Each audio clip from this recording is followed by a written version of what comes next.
Mormons are taking over your TV. With Secret Lives of Mormon Wives, the A24 horror film Heretic, and so many other examples, Mormons are a really entertaining group to watch on your television or movie theater. Ben and I, after seeing the trailer for the new A24 movie coming out called Eternity, we feel deals exactly and specifically with like a very Mormon idea of heaven and the afterlife. We were like, oh my gosh, Hollywood is taking all these Mormon ideas and making a whole bunch of movies out of them. And so, coming from two sweet little Mormon boys, we want to help A24 out. So, A24, we got you covered, man. We know all the doctrine. We know all the secrets. We know all the principles that you can make very interesting cinema and dialogue that wrestles with very interesting cultural and religious ideas. All those in favor, please make it manifest by the raise of the right hand. Any opposed? Let's go.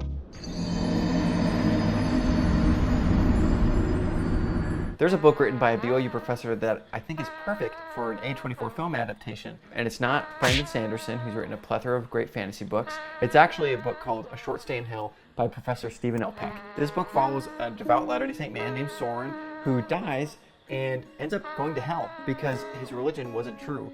At first, hell doesn't seem that bad of a place. It's this giant library of books filled with strings of random letters and phrases, and everything seems all hunky-dory until you find out the only way you can get out of this library and out of hell is if you find the book that completely encapsulates your life without any errors. So theoretically, with random strings of letters in a near infinite library, it would be there. There's people acting like dogs for like 100 years. There's falling sex. There's all sorts of stuff. And can you believe it was written by a BYU professor? When I read the book, there's definitely moments of, this is like a psychological thriller in some moments. But my biggest takeaway is it was more of a philosophical horror book where you grapple with what eternity would really, really feel like. And it is kind of terrifying. And I think if a movie adaptation of this book would be incredibly interesting, not just because there's some freaky moments, but you're forcing the viewer to grapple with stuff their brain cannot comprehend in their average day-to-day, and it is unsettling. I know it would make a great film, and I can't recommend it enough. Fun fact, did you know that the very first Sherlock Holmes story that was written by Sir Arthur Conan Doyle was about Mormons in early Utah? If you didn't, I don't think a lot of people do. My pitch for A24 is, let's get another Sherlock Holmes movie going on, but let's base it in frontier America, settling Mormons in the Salt Lake Valley, and get some fun mystery and intrigue going on, There's a lot of interesting stuff going on in early church history, and you can delve into it in, I think what's pretty common is in pretty critical ways, but I think what would be really cool to see maybe Sherlock Holmes do is maybe find some icky people running around the church doing stuff in the name of the church, but you also interact with faithful, good people trying to do the right thing. And of course, it's Sherlock Holmes, right? You gotta have a good battle between good and evil, and there's someone. So there you go. Free movie, A24, make it. Mormons, you love it. A unique part of Mormon theology is that anybody has the opportunity to receive the gospel of Jesus Christ, whether in this life or the next. So whenever you see a Mormon temple around, they're actually doing work there to help people in the next life. It's nothing crazy. They're doing baptisms and getting sealed together as families. It's essentially trying to link everybody to Jesus Christ, and it's their choice in the end. And so that is called Baptisms for the Dead. But this movie is going to be called Baptisms for the Walking Dead. Elder Alan Johnson has just been called to serve a mission for the Church of Jesus Christ Latter-day Saints. The catch is he's been called to serve on a remote island that has no connection to the outside world. The only way he's going to be able to communicate with his family or any other people is by letter. And this is a unique experience. No other missionary has ever done this before. He goes to this island and serves 2 years valiantly. He learns great survival tactics. He becomes one with the people, and he's truly grown a testimony of the gospel of Jesus Christ. He's your typical Joe Schmo Mormon missionary. But he stops hearing from his family in the last few months of his mission. When he gets on the boat to go back to America, he arrives in Southern California to a place of just complete desolation.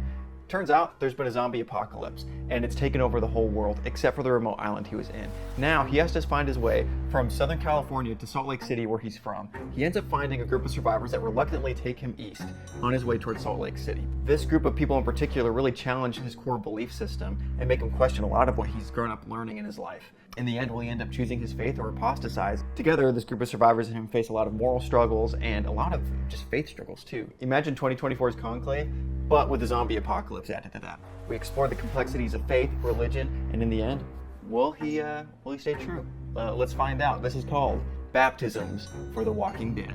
Boom, boom, boom.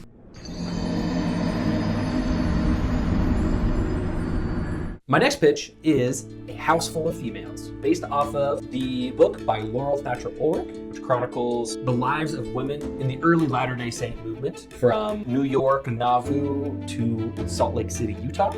And it covers so much. Polygamy, as well as the women's suffrage movement and getting the right to vote.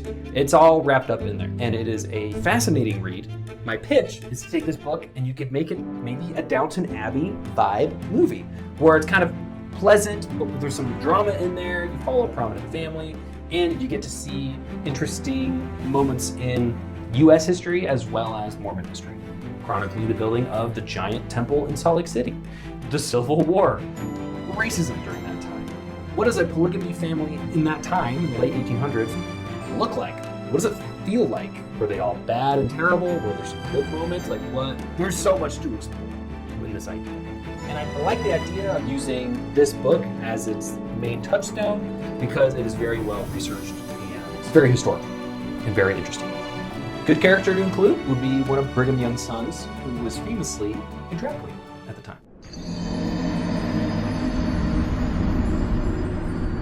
When I was growing up in primary and in Sunday school as a Mormon in church, I remember hearing several times the story of it was one of the handcart companies traveling across the American West in the winter, and everybody was dying, everybody was sick, it was terrible, and they had to cross a river. And 3 brave Mormon boys volunteered to carry everybody across this river. And as a result of hypothermia, all 3 of them died.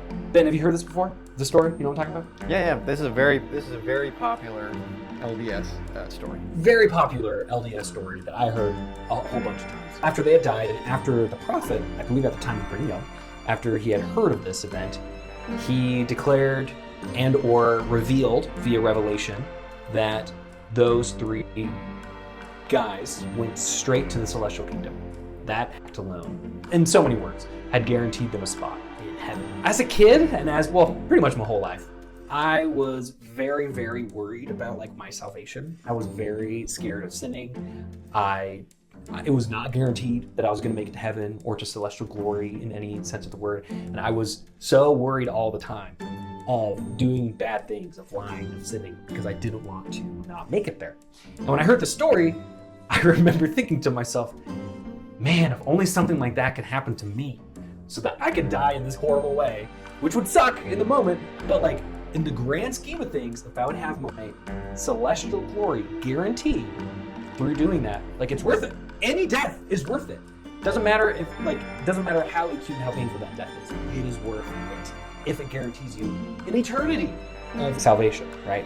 I think an interesting idea that a movie writer could play with is, are there shortcuts to heaven? And if those do exist, as some Mormon prophets have at one time or another purported, then what are the lengths that someone would go to guarantee to have one of those shortcuts to heaven? And it can be a bad person trying to get into heaven in spite of all of the stuff they've done, or it could be someone who's a very good person and they just want to get to heaven any way they can, right? They're just scared of their own valuableness. They're scared of messing up themselves, and so they want to guarantee. It's worth noting, I have heard that it's possible that this story actually never happened, that it was embellished like crazy. If that's the case, oh well, I grew up with the story.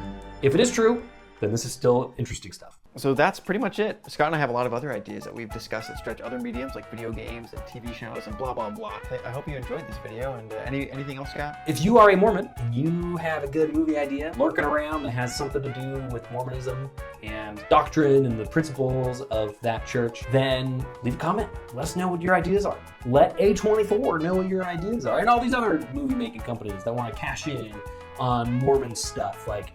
There's so much to do. And if you see anybody stealing any of these ideas, reference this video. This is proof that we thought of these. Thanks for watching. We'll catch you later.